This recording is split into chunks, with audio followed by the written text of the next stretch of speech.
So for the Smackdown review, this was what happened 10 minutes in. Because there's a thunderstorm happening outside my house tonight. And my satellite just lost signal. Fuck you, Mother Nature. Fuck you. Oh, you thought that was just gonna be the review, didn't you? My, how optimistic some of yous were. Now, right after that little clip aired, the satellite came back on. So, how's it going? It's Rad. Time for the WWE Smackdown review to go home Smackdown before WrestleMania. So Smackdown starts off with Shane McMahon and Daniel Bryan in the ring, both addressing their match with Kevin Owens this Sunday at Mania. Both of them, of course, apologizing for how they handled their deal with Kevin Owens and Sami Zayn respectively. Of course, Shane McMahon for trying to screw over Kevin Owens and Sami Zayn. Daniel Bryan apologizing for favoring Sami Zayn and Kevin Owens. You know that deal. Of course, Shane McMahon trying to say that he was a little bit crooked there, and Daniel Bryan's like, "I'm McMahon crooked? Come on." Okay, well, in all seriousness, out of all the McMahons, Shane McMahon is the most liked. Shane McMahon is the one that actually cares about the fans in this company and not Vince or Stephanie. So out of all the McMahons, Shane's the best one of them all. Yeah, continuing on, the segment ends with Daniel Bryan and Shane McMahon hugging it out, and then right as Shane was about to say something, that's when that satellite crashed. But I came back in time for the next match. So next match we get is Charlotte Flair versus Natalya. So, of course, Charlotte Flair defends the SmackDown Women's title against Asuka at WrestleMania. That's going to be a good match. So, back and forth match. Match ending when Natalya and Charlotte both went down from clotheslines. Miss Money in the Bank Carmella would come running out with the referee to cash in the briefcase. And I'm like, no, don't repeat Baron Corbin. Do not cash in. Wait till Mania. And right as Carmella's about to hand the briefcase to the ref, Charlotte would kick the briefcase right out of Carmella's hands and then give her a big boot. Then Charlotte would counter a roll-up by Natalya to put Natalya in a figure-8 leg lock to get the submission victory. So Charlotte wins by submission. Then Asuka comes out. Asuka saying that at WrestleMania, the Queen will bow to the Empress.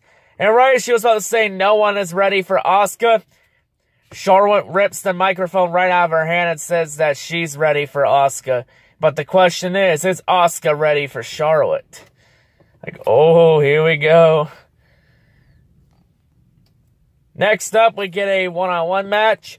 We get Rusev versus Jobber Mahal with Bobby Roode at ringside, so we get to celebrate another Rusev Day.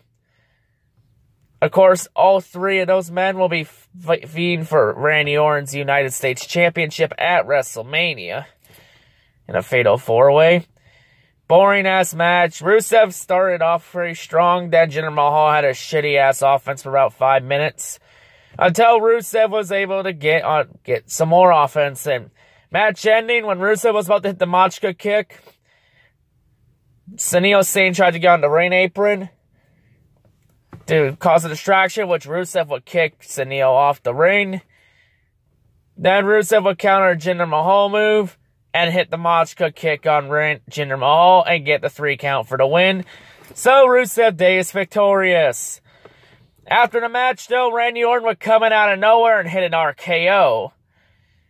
For post-match assault, Aiden English would come in to attack Orton from behind. Then Aiden English climbs to the top rope. As Aiden was about to jump, Bobby Roode would come up and push Aiden off the top rope into a mid-air RKO out of nowhere. And then Bobby Roode would get in the ring and then hand the United States Championship to Randy Orton as a show of respect come Mania. But here's a question. That respect's going to be out the window at come Mania. Then we get a backstage segment between the Usos and the New Day as the Usos finally will get a main roster, a main card Mania match. As they defend the SmackDown tag titles against the New Day and the Bludgeon Brothers in a triple threat tag team match. Of course, both teams saying they will come out victorious and then the Bludgeon Brothers end it. with them smashing a camera. And we also get a promo package of the Daniel Bryan, Shane McMahon, Kevin Owens, and Sami Zayn match. Then Sami Zayn and Kevin Owens will come in through the crowd, and they both stand on the announce table saying that they will beat Shane McMahon and Daniel Bryan and get their jobs back with SmackDown. Of course, Shane McMahon and Daniel Bryan are watching backstage.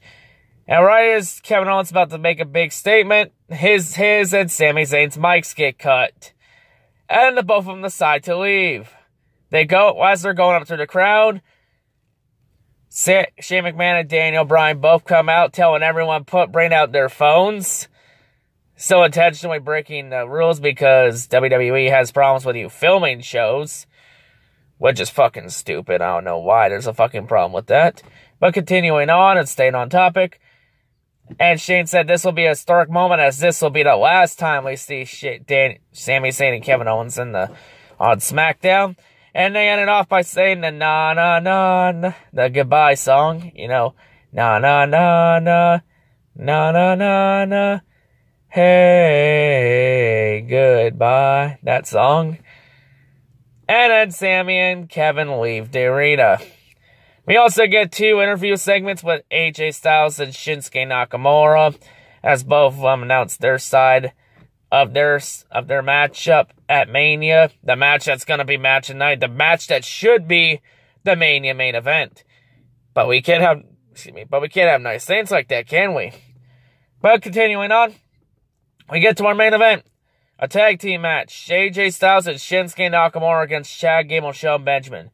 All I'm wondering here is, why in the literal fuck are we having AJ and Shinsuke team up as a tag team 5 days before Mania? 5 days. And they're gonna team up when they gotta face each other. What the hell? This is not how you get people hyped up for a match. Like, come on. You know, back and forth. AJ and Shinsuke, of course, most points for refusing to tag each other. Match ending. AJ would actually refuse to tag in Shinsuke, so he'd hit the phenomenal forearm of Chad Gable. And he'd stare at Shinsuke while he gets the 3 count for the win. As to say that will be Shinsuke's fate come Mania. Then AJ leaves the ring. Then Shelton Benjamin attacks Shinsuke Nakamura for post-match assault. Shinsuke would fight him off along with Chad Gable. Then AJ Styles gets loaded up for the phenomenal forearm. And at the last second in midair, he stops. Where he land right in front of Shinsuke.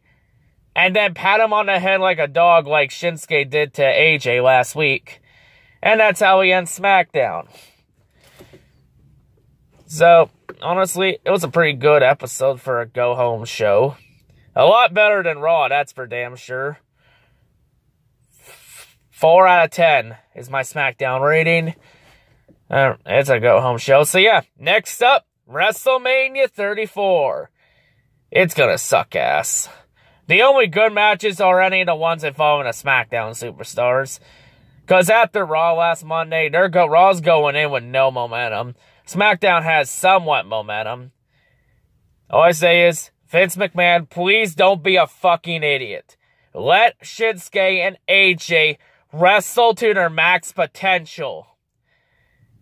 I don't know. I don't think they can top that New Japan match. But I think if you don't be a fucking moron and let them wrestle to their max potential, they can come pretty damn close to it.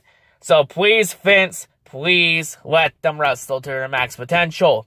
Don't be a fucking out-of-touch moron like you always are. And yeah, as the light goes out, that's how I'm going to end this. So yeah, hope everyone has a great day. And yeah, peace out.